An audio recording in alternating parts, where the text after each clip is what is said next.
कंकाल का रहस्य। चौरा गांव के खेतों में इन दिनों खुदाई का काम चल रहा था। असल में इसी गांव से होकर एक अच्छी सड़क गुजरनी थी, इसलिए यहाँ खुदाई शुरू की गई थी। अचानक एक दिन खुदाई करने वाली मशीन से कुछ टकराता है। बाद में जब खोजबीन की जाती है तो वहां से 2 कंकाल मिलते हैं। पुलिस गांव के लोगों से पूछताछ शुरू करती है। आप लोगों को क्या लगता है ये किसके कंकाल हो सकते हैं? अरे साहब, हमें क्या पता ये किसके कंकाल है, आप ही लोग पता लगाइए।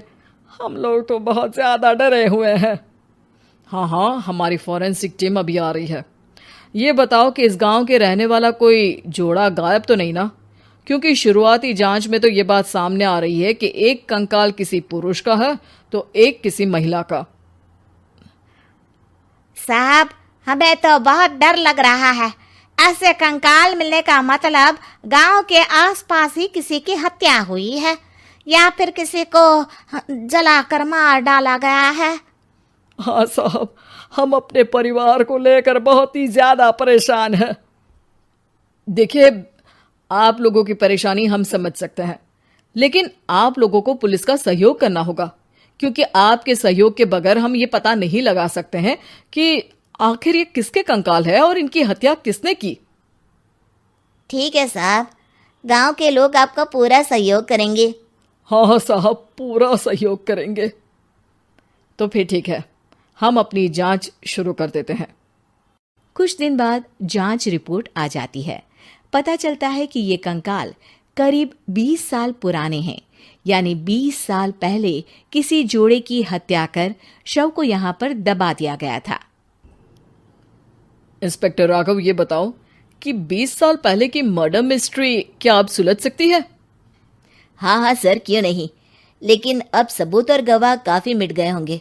मुश्किल तो होगी, लेकिन शायद किसी परिवार को इंसाफ मिल सके। इंस्पेक्टर राघव, आप बिल्कुल सही कह रहे हैं। किसी परिवार को तो इंसाफ मिलेगा ही और किसी को उसके किए की सजा भी मिलेगी। जी सर, मैंने तो जांच शुरू भी कर दी है। 20 साल पहले इस गांव के 2 जोड़े अचानक कहीं गायब हो गए थे।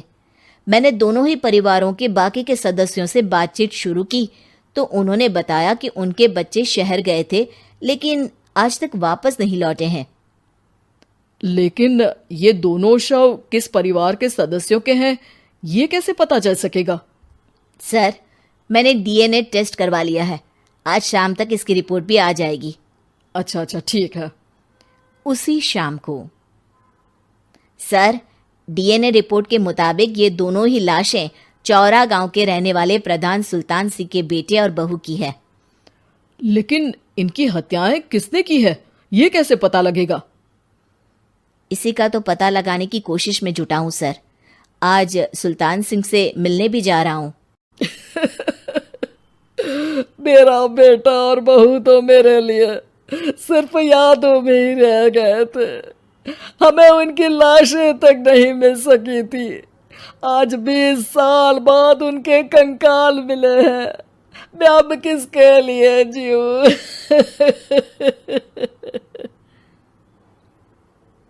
लेकिन सर, क्या आपकी किसी से कोई दुश्मनी थी?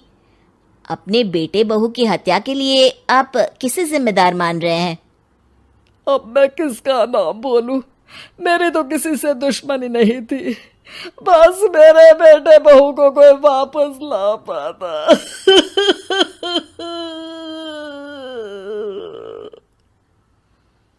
इसके बाद सुल्तान सिंह फूट फूट कर रोना शुरू कर देते हैं।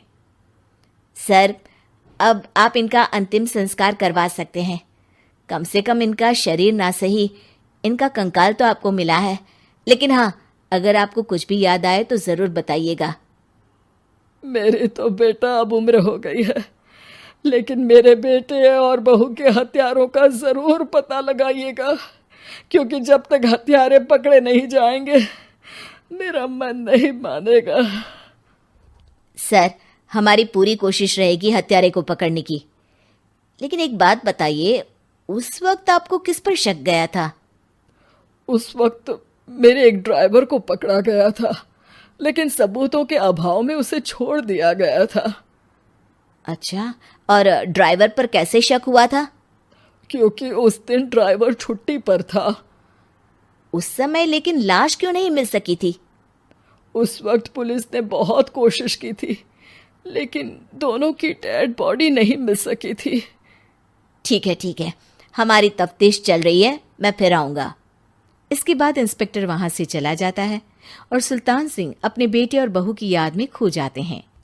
कुछ दिन बाद सुल्तान सर, एक बात बताइए, जब आपके बेटे बहू की हत्या हुई थी, उसी के आसपास आपके ही गांव का रहने वाला एक और जोड़ा उसी वक्त गायब हो गया था ना? हाँ सर, अलका और अभिषेक, वो भी मेरे बच्चों जैसे ही थे। तो फिर वो कहाँ है? उनका भी आज तक पता नहीं चल सका, लेकिन बताते हैं कि कुछ साल पहले अभिषेक को गांव के ही किसी आदमी ने मुंबई में देखा था, लेकिन फिर वो गायब हो गया। यानी अभिषेक और अलका की हत्या नहीं हुई थी, बल्कि उन्होंने किसी वजह से खुद ही गांव छोड़ दिया था। हाँ, हो सकता है, क्योंकि अभिषेक मेरे बेटे संतोष का अच्छा दोस्त था और उसका मेरे घर भी आना जाना लगा रहता था। हो सकता है कि उसने मेरे बेटे और बहू के बारे में सुन लिया हो और ये गांव छोड़ दिया हो सकता है। उनके परिवार का कोई अब नहीं रहता क्या इस गांव में? अब तो कोई नहीं रहता। एक चाचा थे, लेकिन उन्होंने भी अपना पुश्तैनी मकान बेच दिया है। वो भी अब कहीं शहर में ही बस गए हैं। ओह, अभिषेक और अलका के बारे में भी पता लगाना होगा। हो सकता है कि वही इस हत्या के बारे में कुछ बता सके। हो तो सकता है, लेकिन वो बेचारे तो खुद ही वक्त के मारे थे, वो क्या बताएंगे। फिर भी सर, जब केस दोबारा खुला है तो जांच तो करनी ही पड़ेगी, और इस बार तो लाशें भी बरामद हुई है। कुछ दिन तक लगातार तफ्तीश चलती रही।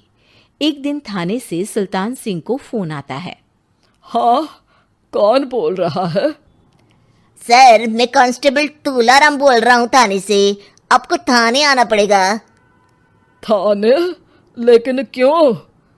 सर, किसी की पहचान करवानी है। अच्छा ठीक है, मैं दोपहर तक पहुंचता हूँ। सुल्तान सिंह दोपहर में थाने पहुंचता है। कई पुलिस के अधिकारी वहां मौजूद रहते हैं। सर, आपके बेटे की हत्या का रहस्य आज शायद सुलझ जाए। अच्छा इंस्पेक्टर राघव, पर वो कैसे? सर, उस आदमी को देखिए, क्या वही अभिषेक है? सुल्तान सिंह की आंखों में हैरानी से आंसू आ जाते हैं। हाँ सर, यही अभिषेक है। ये आपको कहाँ से मिला? सिर्फ अभिषेक ही नहीं, बल्कि इसकी पत्नी अलका भी इसके साथ है। मैडम, जरा अभिषेक की पत्नी को लाइए। जैसे ही अलका को पेश किया जाता है, सुल्तान सिंह जमीन पर गिर जाते हैं। सुल्तान सर, क्या हुआ आपको? आप अलका को देखकर गिर क्यों गए? सुल्तान सिंह सर पकड़कर बैठ जाते हैं। ये अलका नहीं, बल्कि ये तो मेरी बहू रितु है। पूरा थाना एक दूसरे का मुंह देखने लगता है। क्या? इसके बाद हर किसी को दो कंकाल और हत्या का रहस्य समझ में आ गया। अभिषेक और रितु ने मिलकर संतोष और अलका की हत्या की थी और लाश को जमीन के नीचे दबा दिया था। आज 20 साल बाद इस हत्या का रहस्य खुल सका था कि अवैध प्रेम संबंध में 2 मासूमों की जान गई थी।